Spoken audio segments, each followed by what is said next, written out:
বাসায় খাসির মাংস রান্না করলে গন্ধের জ্বালায় খেতেই পারি না। আর রেস্টুরেন্টে গিয়ে খাসির মাংস খেলে এত মজা লাগে, কোনো গন্ধই থাকে না।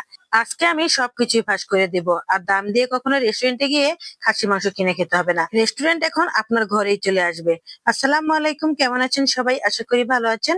আলহামদুলিল্লাহ, আমিও ভালো আছি। এখানে আমি 1 কেজি চাইতে একটু বেশি খাসি মাংস নিয়ে নিয়েছি।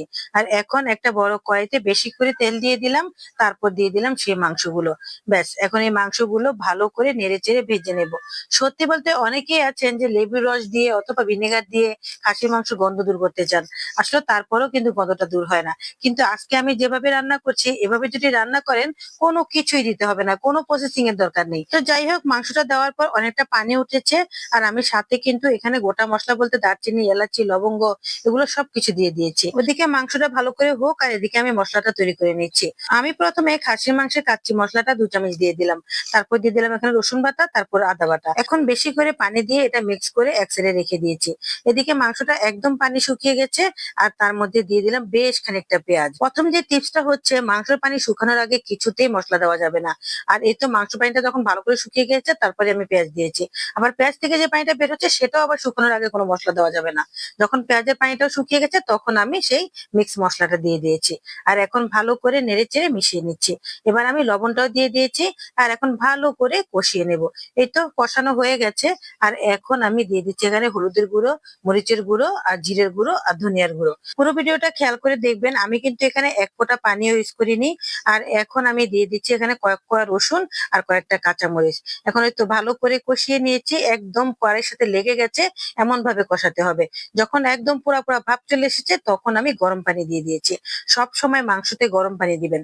গরম পানি দিলে মাংসটা খুব সুন্দর কালার আসে, আর রান্নাটাও সুন্দর হয়, আর মাংসটাও কিন্তু ভালোভাবে সিদ্ধ হয়ে যায়। তো যাই হোক, এই তো গরম পানি দেওয়ার পর যখন অনেকক্ষণ বলক এসেছে, অনেকক্ষণ চুলার আঁচ আমি একটু ডিম করে রেখেছি। তারপর দেখি এই তো ঝোলটা কত সুন্দরভাবে হয়ে গেছে। আর এখন দিয়ে দিলাম আমি পেঁয়াজ বেরেস্তা। পেঁয়াজ বেরেস্তা গুলো দেওয়ার পর তার উপর দিয়ে দিলাম একটু জিরের গুঁড়ো, আর দিয়ে দিলাম একটু চিনি। বাস এতটুকুই, এখন আর কিছুই দেব না, রান্না শেষ। একদমই অল্প সময়ে রেস্টুরেন্টের মতো করে খাসির মাংসটা রান্না করেছি।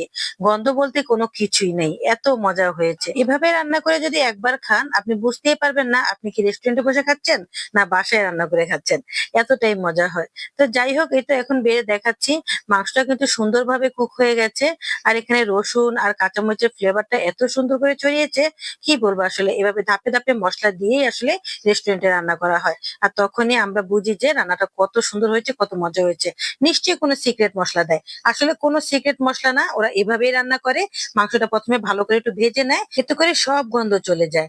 আর তখন একদম পোড়া পোড়া ভাব চলে আসে, আর তখন মাংসের কালারটাও সুন্দর হয়। আসলে ছোট ছোট কিছু টিপস ফলো করলে বাইরের রান্নার চাইতে আপনার ঘরের রান্না বেশি মজা হবে, বাচ্চারা বেশি পছন্দ করবে। আমি সবসময় চেষ্টা করি আমার বাচ্চাদেরকে ঘরের রান্নাটা মজা করে খাওয়াতে, কারণ ঘরের রান্নাতে যদি আমি বাইরের স্বাদ দিতে পারি, আর সেটা যদি হয় স্বাস্থ্যসম্মত, তাহলে তো কোনো কথাই নেই। যাই হোক, দেখেন গ্রেভিটা কত সুন্দর হয়েছে। আর এই ঝোল দিয়েই তো ভাত খেয়ে উঠতে পারবে, একদমই কোনো গন্ধ নেই, কি সুন্দর গ্রান আসছে। তো আজকের এই খাসির মাংস রান্নাটা কেমন হয়েছে অবশ্যই কমেন্ট করে বলবেন। ভালো থাকবেন সবাই, আজ এ পর্যন্তই। আল্লাহ হাফেজ।